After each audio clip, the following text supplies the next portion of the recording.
বড় বড় সুবিধাবাদী নেতারা অনেক সময় দল ত্যাগ করেছে, দলের বিরুদ্ধে অবস্থান নিচ্ছে, কিন্তু তৃণমূলের কর্মীরা কখনো বিএনপির বিরুদ্ধে যায় নাই। আমাদের মনে হয় আমরা আরেকটি যুদ্ধের সম্মুখীন হচ্ছি। তার ধারাবাহিকতায় কিন্তু আমরা 31 দফা 22 সালে আমাদের ভারপ্রাপ্ত চেয়ারম্যান তারেক রহমান ঘোষণা করলেন 31 দফা সংস্কার প্রস্তাব। সেই সংস্কার প্রস্তাবে তখন আওয়ামী বিরোধী যারা যত রাজনৈতিক দল আছে প্রায় 62টি দল একমত পোষণ করলো, জামাত ইসলাম সহ সবাই।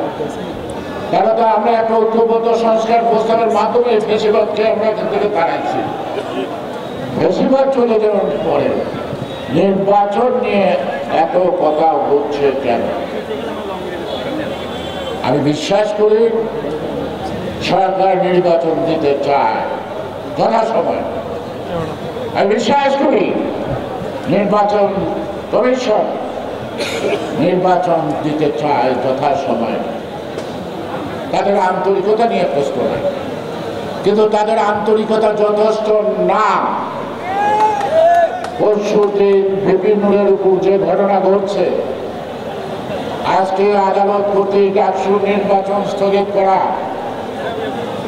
আমাদের মনে হয় আমরা আরেকটি যুদ্ধের সম্মুখীন হচ্ছি।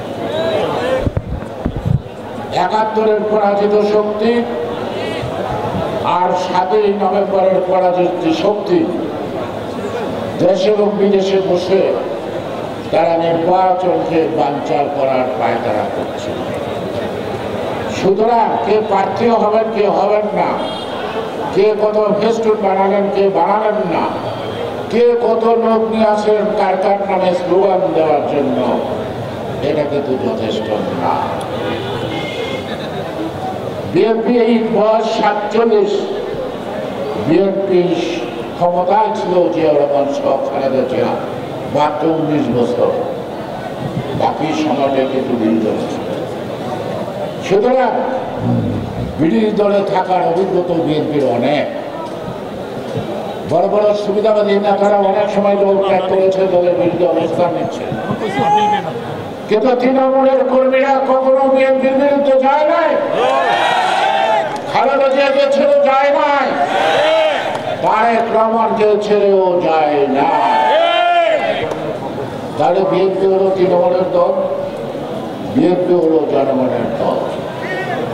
বিএনপির সাথে জনগণ আছে, সাধারণ কর্মী আছে।